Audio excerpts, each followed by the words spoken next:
For centuries, the difference between a rich man and a poor man was material. The rich man had a bigger house, a faster horse, and better clothes. But biologically, they were the same. They both got sick, they both got old, they both died at roughly the same age.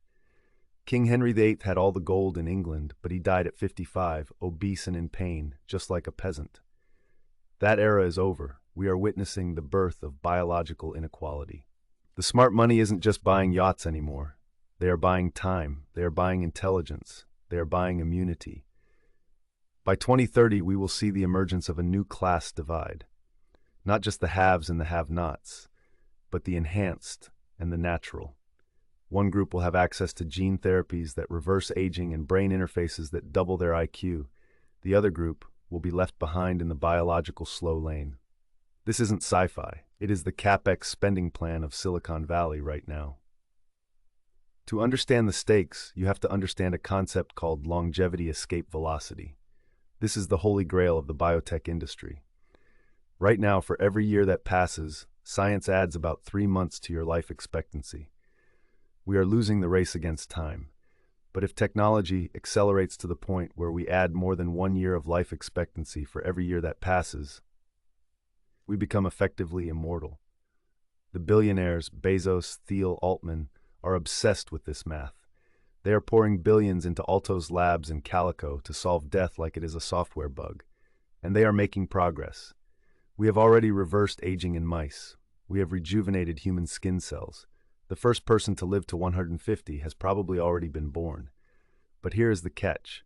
The treatment won't be free. It will be the most expensive product in human history.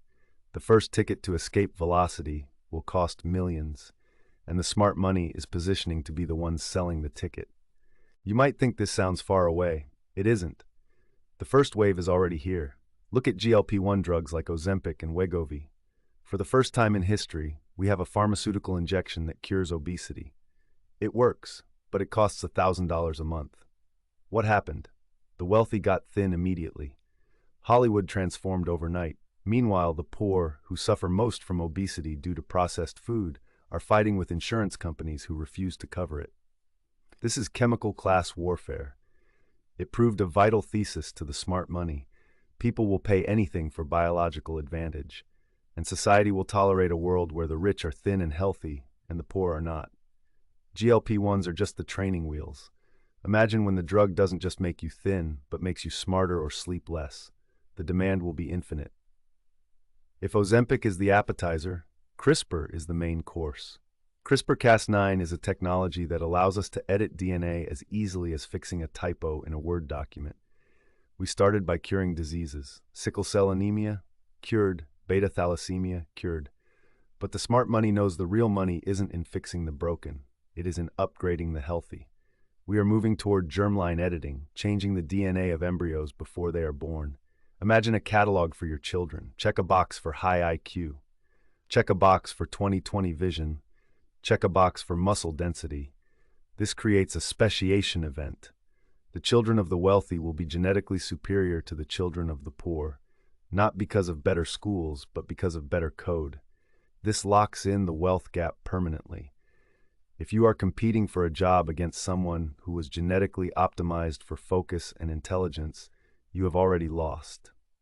The biological upgrade is slow. It takes a generation. The digital upgrade is fast. This is the race for the brain-computer interface, BCI. Elon Musk's Neuralink isn't just about helping paralyzed people walk. That is the Trojan horse. The ultimate goal is symbiosis with AI. As AI gets smarter, humans get relatively dumber. We are the bottleneck. Our thumbs are too slow to communicate with the cloud. A BCI solves this. It allows you to think a question and get the answer from GPT-6 instantly. It allows you to download skills. It allows you to communicate telepathically. In the economy of 2030, the worker with a BCI will run circles around the worker without one. It will be like bringing a calculator to a knife fight. The unaugmented human will become obsolete in the white-collar workforce.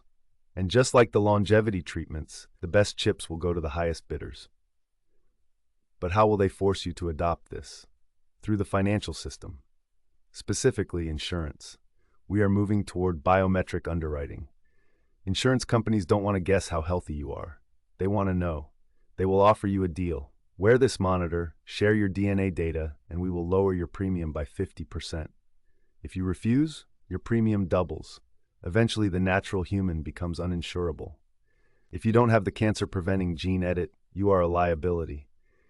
If you don't have the BCI that prevents drowsy driving, your car insurance skyrockets. The system will financially coerce you into the upgrade. You won't get a chip in your brain because you want one. You will get one because you can't afford to live without it.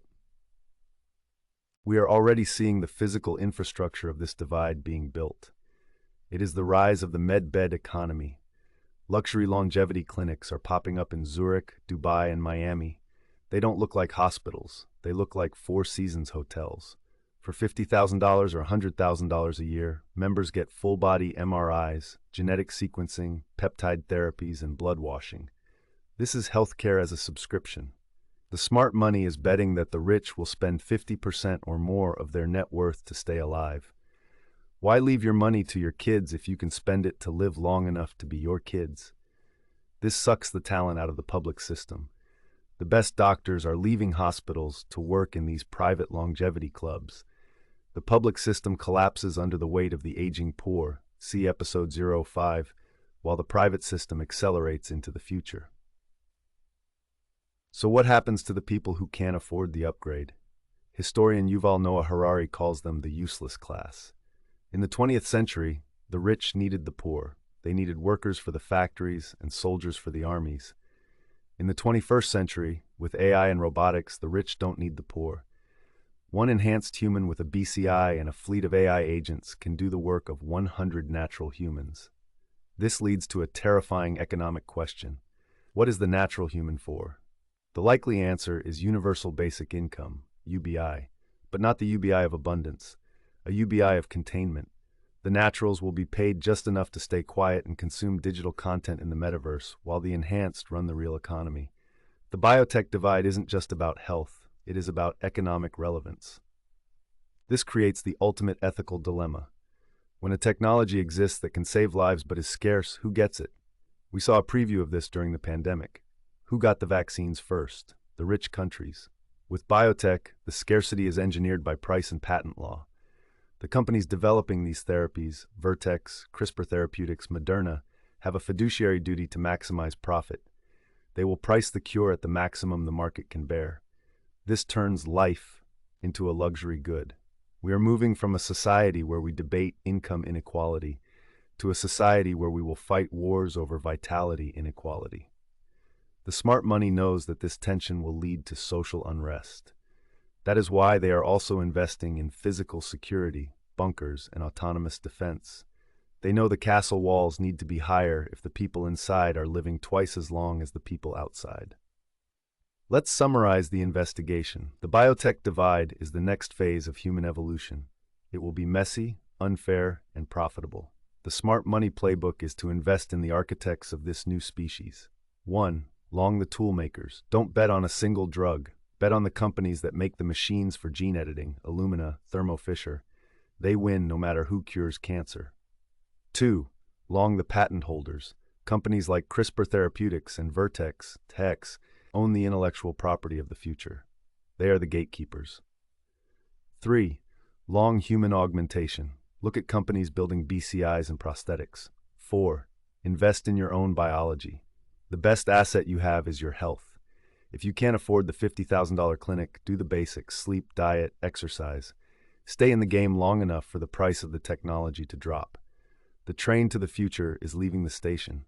It has a first-class car and a cargo car. Make sure you have a ticket. This is the Smart Money Wisdoms.